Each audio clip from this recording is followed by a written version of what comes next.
Hello guys, so ngayon guys, gusto nyo bang makita kung paano, kung matuto kung paano mag-convert ng STL file or Blender file to STL to GOO na magiging compatible na siya sa printer natin na format para makapag-print na tayo. So ito yun guys, ito yung paano natin siya magagawa. Ito yung tutorial guys. So makikita natin dito yung file natin na Blender file pa lang siya. Tapos, i-convert natin siya into STL para mabasa ng slicer. Kasi yung slicer guys, nababasa niya na file is STL. So, STL. Tapos, makikita na dito, nakascale siya na 1,000 kasi kasi yung kasi yung slicer natin unit niya ginagamit. So ito, gagamitin natin yung So ngayon guys, na-convert na natin siya, na-export na natin siya sa tawag dito sa STL. So ma-open na siya sa Elegoo Satellite. Ito naman sa Elegoo Satellite guys, so yung slicer na gagamitin natin na free sa kapag Elegoo yung ginagamit natin na printer. So ito guys, nakikita natin dito yung slicer. Yung STL pala na file. So, i-open natin siya dito. Tapos, i-slice natin to siya into GOO. Kasi yung GOO, yun yung format ng 3D printer natin. Kasi yung ginagamit natin na printer nga ay Elegoo. So, ayan, confirm na natin siya guys. So, makikita natin dito, ito na yung slice. Nakikita natin slice na siya. So, kapag slice na siya guys, every layer ng model natin, ini-slice na siya ng pinaka pinong-pino. Hindi ko alam kung anong unit nun, pero pinong-pino siya na slice hanggang sa maging buong 3D model na siya. So every layer by layer. So isa-save na natin siya into GOO. Tapos confirm na natin siya, tapos mo-open folder natin, matatransfer natin yun. So, ito guys, may sabihin ko lang sa inyo na ingatan natin yung USB natin tsaka yung printer natin kasi kapag masisira yung USB, hindi makikita, hindi mababasa, mawawala yung data mo sa USB. Kapag ganun, na-off yung nasisira yung USB mo, kapag magpiprint ka, mamalayan mo na lang na hindi na pala nagpatuloy kasi yung USB mo nasira na siya, nawala. Kaya ingatan natin yung USB at saka yung USB port ng hub ng natin USB. Okay, so ayan na guys, makikita natin na nakopy na natin siya, tatransfer. Kaya dadalhin na natin siya dito sa printer natin. So ayun, yung printer natin guys, Elegoo. Ayan, kinakalibrate na natin din yan siya dyan para ma-repair natin yung USB natin. So hintay-hintay lang tayo guys. Ayan, na ma-open yung printer natin. Tsaka dyan, makikita natin kung ma-check natin kung nandyan ba yung file natin. So tingnan natin sa baba. At ayun, nakikita na natin nandun talaga siya sa baba. So ngayon guys, ang gagawin na natin is i-calibrate na natin itong lalagyan ng 3D model natin para level siya sa dun sa may mirror, may glass. Ayan, pag ititikit siya, naka-level siya talaga para hindi siya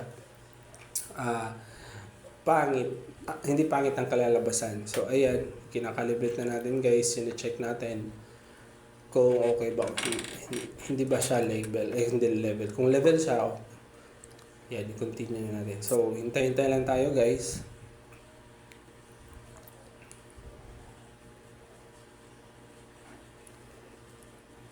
So, ayun guys, nakikita natin, na dahan-dahan na umakyat yung bumababa yung nilagyan ng 3D printer na model natin.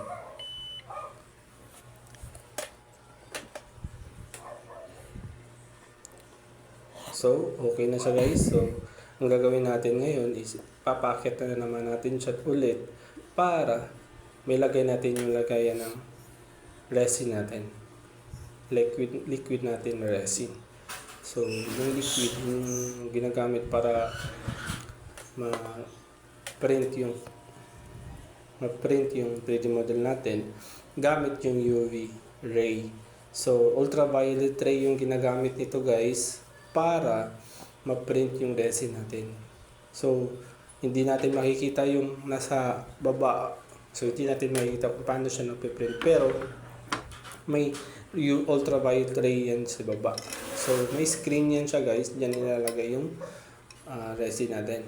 So, ayan. Nakikita natin ngayon. Inaayos ko na yung mga screws para hindi siya gumalaw. Para hindi masira yung ano natin. Tapos, sinishake ko na din yung ito guys. Ito. Gagamitin natin yun siya. Sinishake natin siya. Ipo-pour natin dyan sa baba. No? Sa loob ng may basin. So, basin, yung basin, ilalagay natin dyan yung resin. Tsaka, hantay-hantay lang tayo. Ayan guys. Ipo-pour na natin. So, may maximum. Pero konti lang naman yung kailanganin natin dyan. So, yan. So, yung resin natin guys, konti na lang din. Naghihintay pa ako na darating yung order ko. Sana dumating na yun para magana. So, makapag-print tayo. So, yan. Napiprint na tayo. So, ayan. Tapos, mag-iintay lang tayo guys ng mga 15 minutes. 6 minutes ba yata yan. So, hanggang sa matapos yun siya guys. Yan, bumababa na siya. Hanggang sa mag-print na siya ng isang layer. So, mga every 30 seconds, isang layer yung napiprint niya. So, ganyan.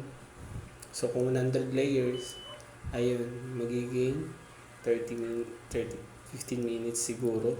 Ganun guys. So, hintay-hintay lang tayo hanggang sa matapos yun siya.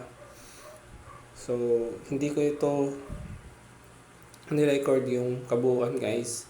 So, makikita natin na lang yung final output niya.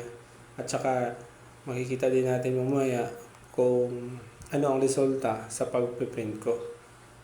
Anong resulta ng pag-spray ko guys, ng painting niya.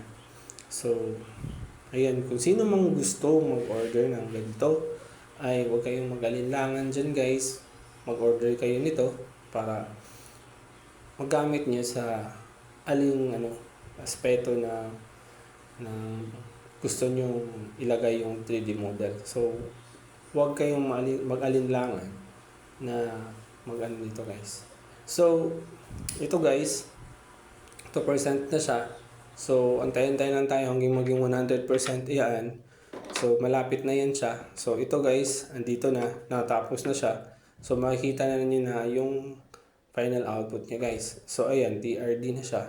So, makikita nyo ang logo na TRD. So, ayan guys, magantay-antay lang tayo ng konti para mahugasan natin siya sa tubig. Kasi washable yan siya guys. Hindi na kailangan ng alcohol or UV na UV na machine para matanggal yung mga or dumikit yung mga resin natin. Hindi na kailangan kasi automatic na siya guys. Washable na siya. So, madali lang siyang matanggal guys kasi tubig lang yung gagamitin natin sa pagtanggal niyan. So, ayan, hugasan ko na to sa guys kasi wala nang masyadong resin. So, punta muna ako sa para ayan, nahugasan ko na siya guys. Makikita natin na to wala nang resin yung nalagyan ng 3D model natin. Ayan, at saka pwede na natin siyang kunin. Ayan guys, natanggalin natin gamit yung scraper. So, mag-ingat kayo guys kasi yung scraper ay napakatulis niyan. Mapuputol yung resin natin o kaya yung kamay natin masusugatan. So, ayan guys, natapos na natin siya at ito na yung final na. So, ayan guys, makikita natin na spray ko na. So, napakaayos diba guys? So, ayan, yung isa nandyan din. So ano masasabi nyo guys? Click for more guys. Salamat.